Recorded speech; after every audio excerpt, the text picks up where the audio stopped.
Assalamualaikum warahmatullahi wabarakatuh. Perkenalkan, saya Nia Ramadhani dari kelompok 4 kelas B2. Di sini kami akan mempresentasikan tentang difusi. Difusi merupakan salah satu proses transport zat yang penting dalam kehidupan makhluk hidup maupun lingkungan. Berikut penjelasannya. Di sini saya akan membahas tentang pengertian difusi. Difusi adalah proses perpindahan zat, molekul atau partikel dari daerah yang memiliki konsentrasi lebih tinggi ke daerah yang memiliki konsentrasi lebih rendah. Proses ini terjadi secara alami dan spontan karena partikel-partikel zat selalu bergerak secara acak, atau difusi akan terus berlangsung sampai seluruh partikel tersebar secara merata dan mencapai keadaan seimbang. Karena perpindahan ini terjadi mengikuti alur perbedaan konsentrasi atau gradien konsentrasi, proses difusi tidak memerlukan energi sama sekali atau disebut juga sebagai transport pasif. Assalamualaikum warahmatullahi wabarakatuh. Perkenalkan, nama saya Nailul Una. Selanjutnya, saya akan menjelaskan tentang prinsip dasar difusi. Difusi terjadi karena adanya gerakan acak molekul.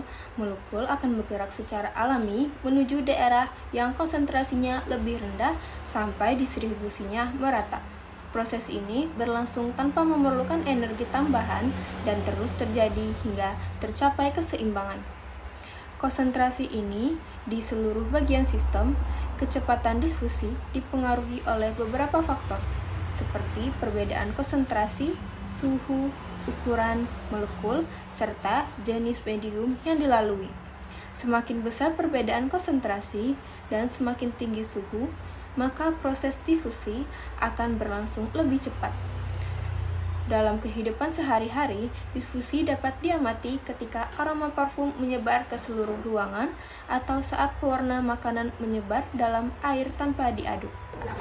Baik, perkenalkan, nama saya Ahmad Fajar Faisal. Di sini saya akan membawakan tentang proses terjadinya difusi.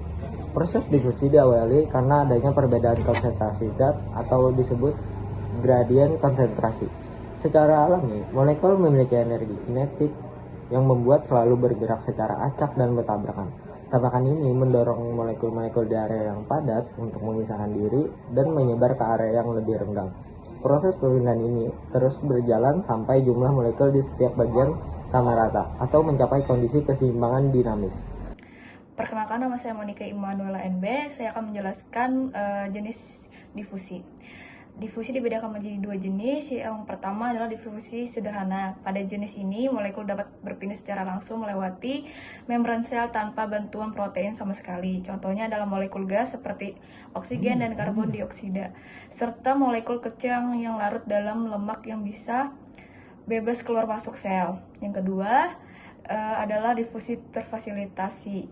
Difusi ini terjadi pada molekul yang berukuran besar atau memiliki muatan seperti glukosa dan ion yang tidak bisa menembus membran sel sendirian. Oleh karena itu, mereka membutuhkan bantuan fasilitas berupa protein saluran atau protein pembawa pada membran sel agar bisa lewat.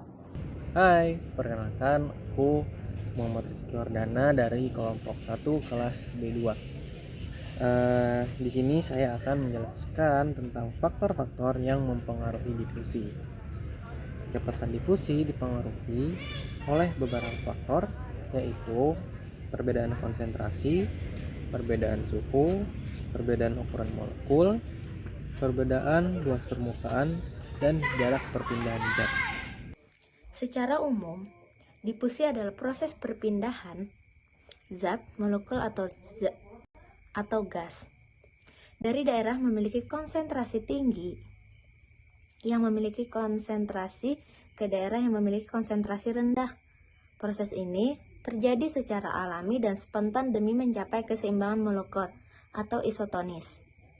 Berikut adalah ciri-ciri utama dari proses difusi yang disajikan dalam bentuk berparagraf. 1. Bergerak berdasarkan gradien konsentrasi. Ciri paling berdasarkan dari difusi adalah pergerakan partikel yang selalu mengikuti gradien konsentrasi.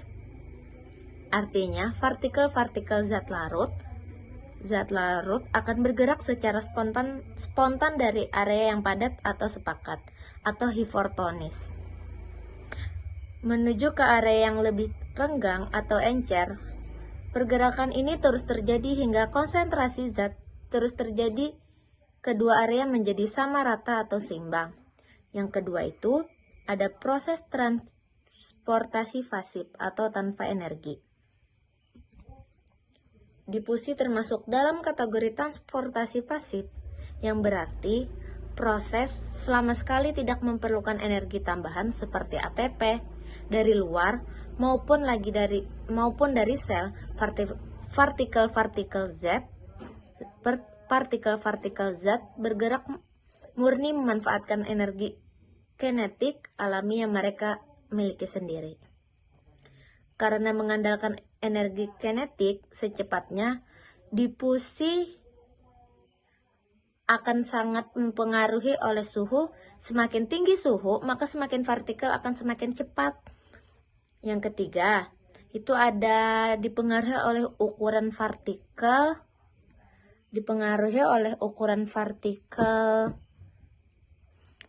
dan jarak. Karakteristik fisik akan memiliki dan zat sendiri sangat menentukan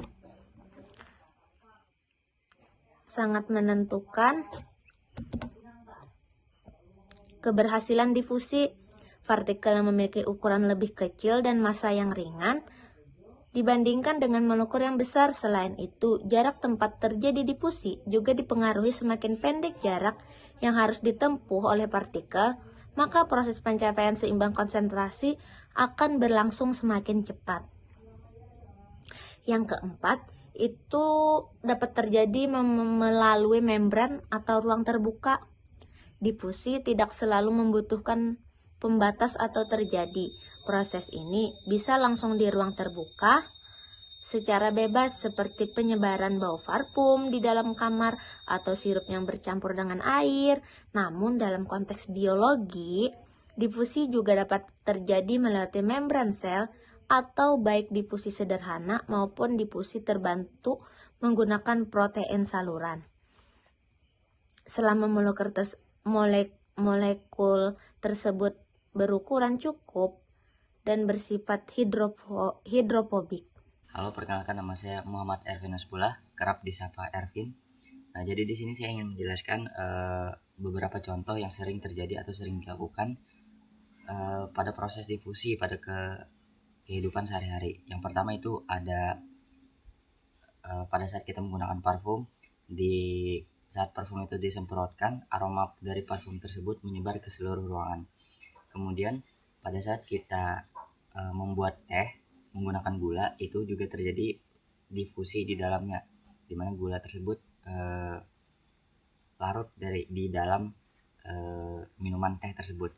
Kemudian ada pada saat kita menggunakan pewarna makanan pada air, di mana pewarna makanan tersebut larut di dalam air dan mengubah warna air tersebut. Saya Anissa Fayola. Di sini saya akan menjelaskan tentang kegunaan difusi. Kegunaan difusi memainkan peran krusial dalam dunia biologi sebagai mekanisme utama transportasi zat tanpa energi. Pada makhluk hidup, proses ini mengontrol pertukaran gas respirasi seperti masuknya oksigen dan keluarnya karbon dioksida pada sel hewan maupun manusia.